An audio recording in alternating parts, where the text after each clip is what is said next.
네, 이런 가운데 변동성에 노출된 시장입니다. 그래서 오늘은 특별히 유동원의 진짜 전략으로 글로벌 증시에서부터 국내 증시에 대한 전략까지 꼼꼼하게 확인해 보도록 하겠습니다. 유한타증권 글로벌 자산배분 유동원 본부장 나오셨어요. 어서 안녕하십니까? 오세요. 네. 네. 오늘은 진짜 전략으로 또 함께해 주시네요. 워낙 이제 미국 증시에 대해서 잘 시나리오와 더불어서 그동안의 흐름을 잘 짚어주셨는데 계속해서 변동성을 확대하다 보니까 걱정이 많으실 거 아니에요. 그래서 오늘 또 그렇죠. 특별히 이 부분에 대해서 자세하게 짚어주신다고요. 네. 자, 지금 우리가 설명을 해야 되는 부분은 조정이 어느 정도 금리 인상이 있을 전후로 네. 있을 거라는 예상은 했는데 이 정도로 빠르게 세게 들어올지 몰랐기 때문에 그러니까요. 많은 분들이 굉장히 힘들어 하시고요. 네, 이렇다 보니까 또 많은 분들께서는 이게 정말 많이 빠지는 장이 시작된 게 아니냐. 뭐 이제 20% 빠진 거 가지고 뭐 앞으로 30%더 50% 빠지는 장. 우리 많이 경험을 해봤으니까 네. 이제 그런 질문들을 하게 됩니다. 그래서 오늘은 조금 그래도 힘든 장이지만 이성을 좀 차릴 수 있도록 도와드리기 위해서 내용들을 좀 짚어보겠습니다. 네. 제가 그 앵커를 시작하면서 이 차트를 보여드린 적이 여러 번 있었는데요. 과거에 이제 이 연준의 어떤 변화가 일어나면서 시장이 어떤 식으로의 흘러갈 건지를 짚어드렸던 내용입니다. 작년 9월 달에서 10월 달에 테이퍼링 이야기가 나왔었을 때 아주 짧은 하락 6% 정도가 있었어요. 그리고 나서 금리가 올라가기 전후로 한 6개월 전 정도 최고 빨리 오면 아마 한 10에서 20% 정도의 조정장이 올 수 있다라는 얘기는 해드렸었는데 네. 문제는 작년에 그때만 하더라도 금리가 올해는 안 올라갈 거다. 이게 예상이셨단 말이죠. 네. 근데 지금 시간이 지나갈수록 점점점 빨라지고 있는 거고 네. 이제 기정사실화 시키고 있는 게 3월 달에 3월 16일 FOMC 미팅에서 금리를 올리겠다 이거 아니겠습니까?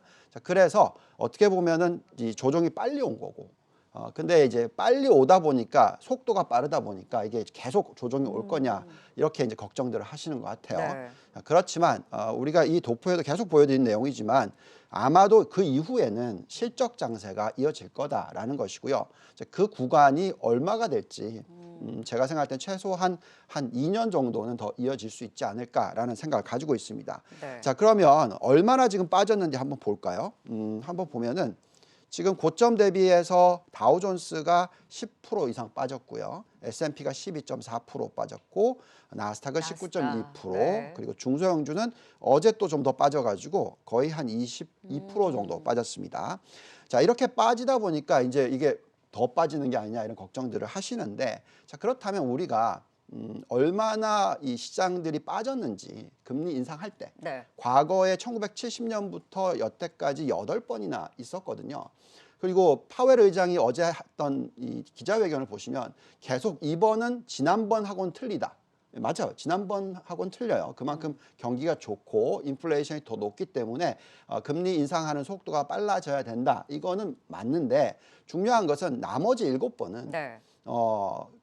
그런 비슷한 속도의 상승이었단 말이죠, 금리를. 그래서 그 7번을 다 보고 플러스 마지막 8번까지 다 보면 어떤 결과값이 나오는지를 보시면 지금 보시면은 이렇게 차트에 나와 있듯이 이렇게 올라가는 속도가 빠르지 않습니까? 금리 네. 올리는 속도가. 이때만 늦었어요. 그죠? 2015년 12월 달만. 그렇죠? 자, 그래서 이 8번을 다 보겠습니다.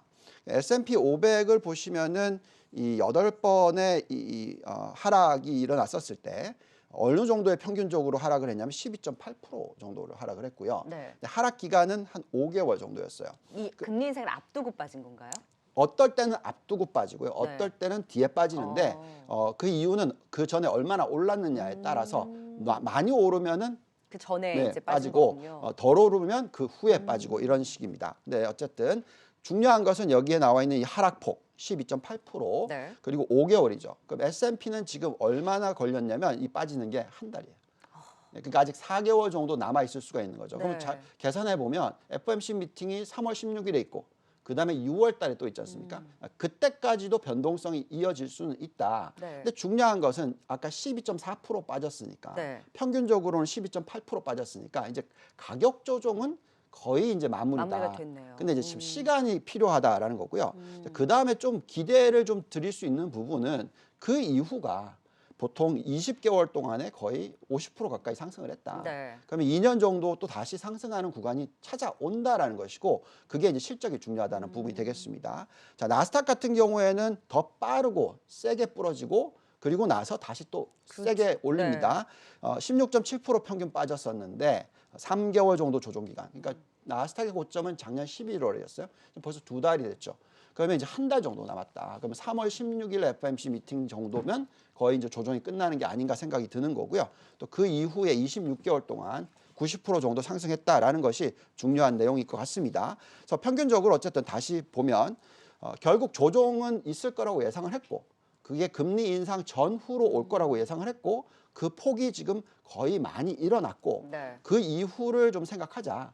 정말 힘들겠지만 그 이유를 생각한다면 또 물론 여러 가지 변수가 있으니까 그런 부분도 지금 좀 더 짚어보면서 이것을 대응을 하자라는 게 중요할 것 같습니다. 지금 과거의 사례를 보면 조정을 받았던 구간도 더 길고 사실 폭도 거의 지금 저희는 거의 지금 한 달 만에 지금 이 조정을 거의 다 겪은 거잖아요. 네. 그래서 이제 시장에 대한 충격이 더 컸던 것 같은데 네. 그러면 지금 금리 인상이라는 이제 3월을 이제 어느 기정사실을 하고 있지 않습니까? 네. 그럼 이를 앞두고 지금 2월을 보내야 하는데 가격 조정은 거의 다 나왔는데 지금 여기에서 추가 조정 그러면 제한적이다라고 정말 볼 수 있는지에 대한 근거는 어디에 있을까요? 네. 자, 우리가 지금 제가 2019년도에 우리 이제 긴 사이클을 보면서 포트폴리오 조정을 합니다.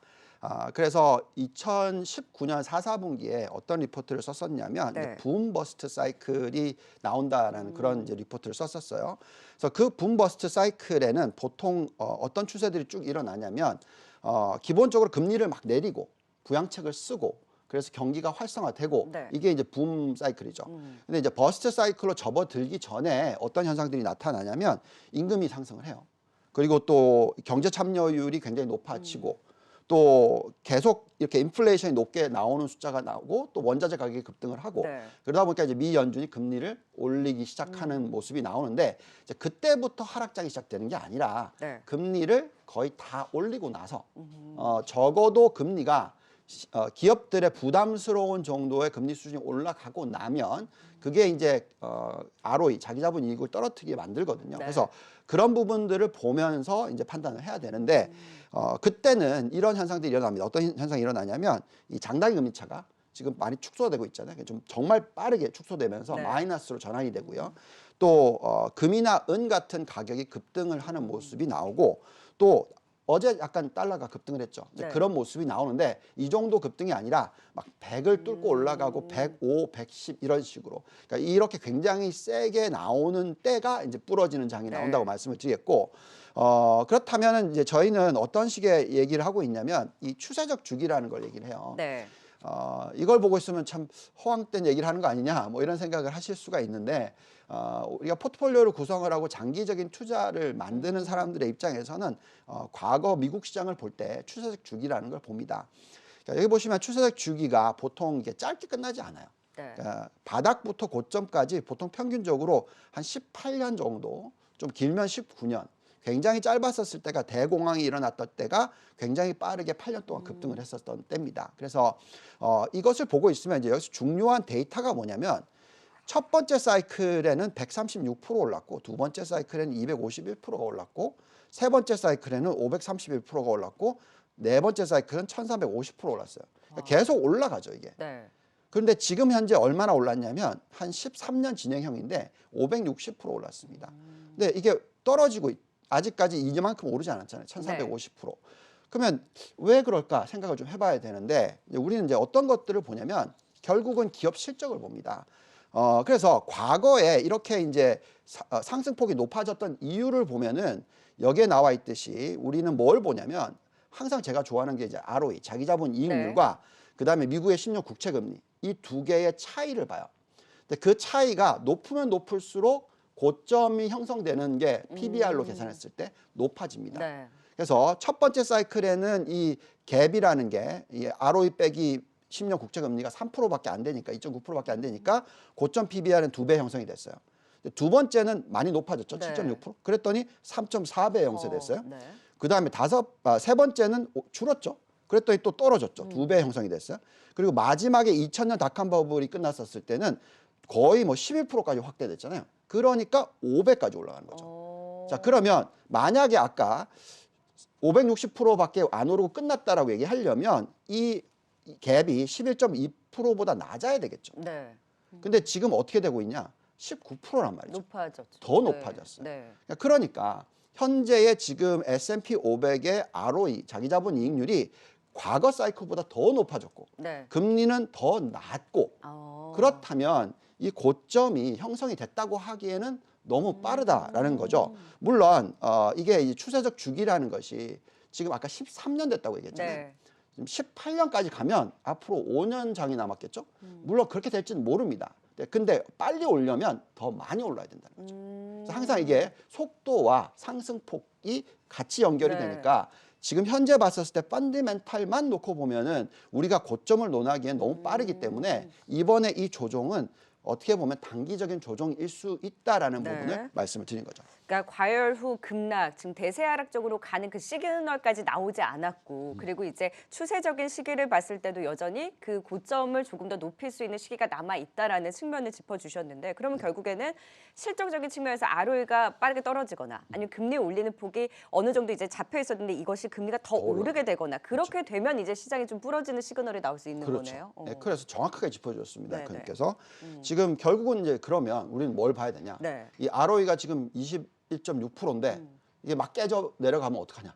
그죠? 네, 그렇죠. 18%, 16% 이런 식으로. 그러면 더 이상 갭이 줄어드니까 뭐 오름폭이 모자랄 수가 줄어들 있잖아요. 수 있죠. 그래서 네. 우리는 계속 이 실적이 어떻게 되고 있는지를 지켜봐야 되는 거고. 근데 다행스럽게도 지금 실적이 나오고 있는 4, 4분기 실적을 보고 있으면 네. 아 그렇게 많이 빠질 이유가 없네? 이렇게 되는 거죠. 근데 실적을 반영을 안 하는 것 그렇죠. 같아요. 그러니까 지금은 매크로가 시장을 지배하고 있지만 그 금리 인상에 대한 우려가 지나가고 나면, 그러니까 딱 올리고 나면 그건 이제 더 이상 이벤트가 아니잖아요. 네, 네. 예, 그래서 그 속도에 대한 걱정은 하겠지만 어쨌든 시작됐기 때문에 이제 그건 지나간 이벤트가 됩니다. 그래서 네. 그때부터는 결국 실적을 더 보게 되는 상황이 되겠고요.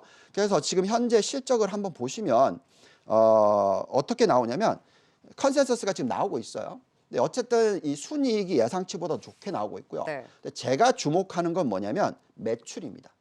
매출이 지금 기업들이 발표하는 내용보다도 90%의 기업들이 더 좋게 발표하고 있어요. 이건 굉장히 중요한 포인트입니다. 왜냐하면 지금은 마진 축소에 대한 걱정을 하고 있거든요. 왜냐하면 공급망 차질이라든지 원자재 가격 상승이라든지 뭐 그렇다 보니까 영업 마진율이 떨어질 거라는 걱정을 하고 있는데 네. 근데 지금 매출 쪽은 안 보고 있는 것 같아요. 근데 지금 아까 발표 나왔던 거 보면 애플이 자그마치 11% 매출 증가를 해요. 이건 어마무지한 내용인 거거든요. 네. 그래서 결국은 지금 현재 컨센서스가 뭐라고 얘기하고 있냐면 매출 증가율 S&P 500이 올해 7.6%밖에 안 될 거다라는 예측이 들어가고 있어요. 네. 근데 지금 애플이 11%가 나오면 제가 볼 때는 올해 두 자릿수 나올 거라는 거죠. 그러면 매출 증가율이 더 높다 그러면 지금 영업 마진에 대한 걱정을 이 매출 증가가 상쇄를 좀 해준다는 거죠. 네. 그래서 우리가 생각할 때는 ROE가 그렇게 빠르게 떨어질 것 같아 보이지는 않는다라고 말씀을 드리겠고요. 그다음에 또 매출이 더 높을 거라고 생각하는 이유는 여기에 나와 있는 지금 은행 여신 증가율을 한번 보시면 지금 굉장히 빠르게 올라가고 있어요. 네. 그러니까 대출을 많이 해주는데 경기가 빨리 둔화되는 경제는 없습니다. 우리는 지금 걱정을 하는 게 부동산 담보대출을 막 쪼이고 있으니까 네. 이런 부분에 걱정을 하지만 미국 같은 경우에는 지금 대출 증가율이 거의 이제 두 자릿수로 올라갈 거란 말이죠. 그럼 이 정도면은 매출 증가율이 두 자릿수로 올라갈 확률이 상당히 높다라는 것이죠. 그래서 우리가 지금 이 ROE에 대한 걱정을 그렇게 많이 하실 필요가 없겠고요. 그 다음에 이제 우리가 이제 걱정하는 부분은 금리. 이 중요한 부분이 금리인데 네. 금리가 지금 좀 빠르게 올라가고 있는 건 사실이에요. 그렇지만 보시면 네.